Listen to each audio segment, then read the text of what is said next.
देखिए, ये बड़ा अजीब-सी बात है, अगर अच्छी सड़कें बनानी है तो अच्छी सड़कें बनाएँ, लेकिन एक महिला के बारे में इस तरह से कहना, ये मतलब बिल्कुल शोभनीय नहीं है, ये बिल्कुल सरासर गलत है। अगर अच्छी सड़कें बनाएँ आप, वैसे तो पूरे मुल्क के अंदर गाँव-गाँव में सड़कें तोड़ के डाल दी इस सरकार ने टंकी बनाने के, उससे ना तो टंकियों में पानी आया है और सड़कें पूरी खुदी पड़ी हैं, और एक तरफ बात कर रहे हैं कि प्रियंका गांधी जी के गालों जैसी सड़क बनाएँगे, तो ये मतलब बिल्कुल ओछा बयान है। तो आप समझ ही रहे हैं किस तरीके से, क्या है, वो तो भाई दुखद है। मुझे भी तकलीफ है और यहाँ खड़े हुए सभी लोगों को तकलीफ है। इस तरह की जो ये जो मॉब लिंचिंग की जो परंपरा इस सरकार में शुरू हुई है, ये बिल्कुल शर्मनाक है।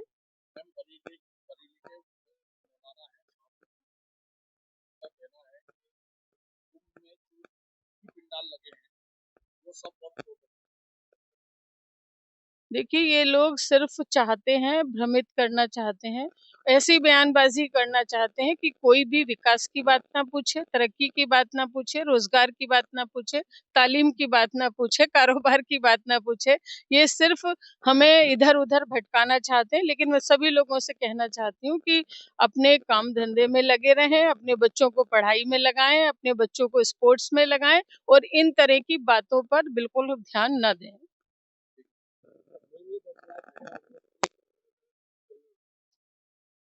देखिए, बहुत ही मतलब दुखद भी है ये घटना। किसी एक युवा को इस तरह से लोगों ने पीट-पीट के मार दिया, तो ये दुखद तो है ही है, लेकिन ये एक तरह से मतलब शर्मसार भी है कि एक इंसानियत बिल्कुल खत्म हो गई कि कि मजदूर को इस तरीके से, मतलब साजिशन मालूम नहीं उनको वहां बुलाया था या खुद गए थे, ये सब अब जांच का विषय है, लेकिन जो भी हुआ है बहुत ही दुखद है। देखिए, जो वीडियो मैंने देखा है और जो सब लोगों से जानकारी मिली है,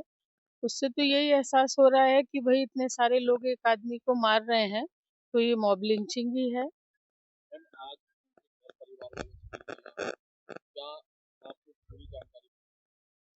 देखिए, यही पता लगा है कि किसी ने उन्हें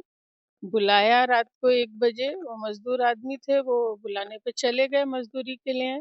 अब बाकी तो पुलिस के पास उनका फ़ोन होगा, उसी से मालूम पड़ेगा कि किसने उन्हें फ़ोन करके बुलाया था। घरवालों को तो मालूम नहीं है, उनकी अपनी बीवी से सिर्फ़ इतना बता के गए थे कि मैं अभी आ रहा हूँ, मतलब कहीं जा रहा हूँ और थोड़ी देर में आ जाऊँगा।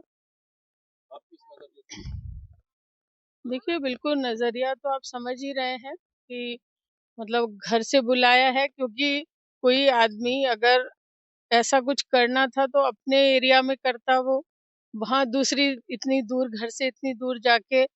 और बाकी वही मैं तो ये माँग करूँगी, और पूरी मतलब अधिकारियों से मिलेंगे कि भई जिन लोगों ने इस तरह की एक इंसान को पीट-पीट के जान से मार दिया है, और इन लोगों को मतलब कोई सूचना भी नहीं दी गई, खबर भी नहीं हुई, पूरी रात गुज़र गई और पूरा सुबह तक मतलब इन्हें बताया नहीं गया कि इस तरह से हो गया है। तो जो उच्च अधिकारी हैं उन्हें संज्ञान लेना चाहिए, और जो इस हरकत को जिन्होंने अंजाम दिया है, उन्हें गिरफ्तार करना चाहिए। मैं ये भी कहती हूँ कि भई जो गौ हत्या है, वो भी सही नहीं है, लेकिन अभी तो विषय ये है कि गौ हत्या करी किसने है,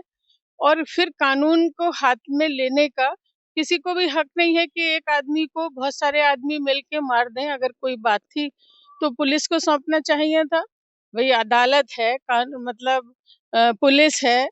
तो वो सब बातें बाद की थी, लेकिन इस तरह से पीट-पीट के मार दिया गया, ये बिल्कुल ही गलत है, और इन सब चीज़ों से इंसानियत भी खत्म हो रही है, और इन चीज़ों से देश की भी इज़्ज़त जो है, देश की भी बदनामी हो रही है कि जो बार-बार मॉब लिंचिंग के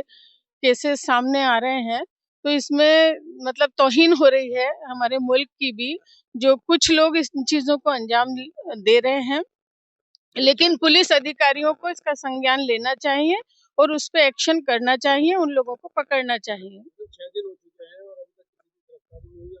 देखिए, मैं यहाँ मौजूद नहीं थी, कहीं बाहर थी, और आते ही मैं यहाँ पर आई हूँ। मैं अधिकारियों से भी मिलूँगी और अपने सभी लोगों से, ज़िम्मेदार लोगों के साथ, पार्टी के लोगों के साथ आगे की रणनीति भी तय करूँगी।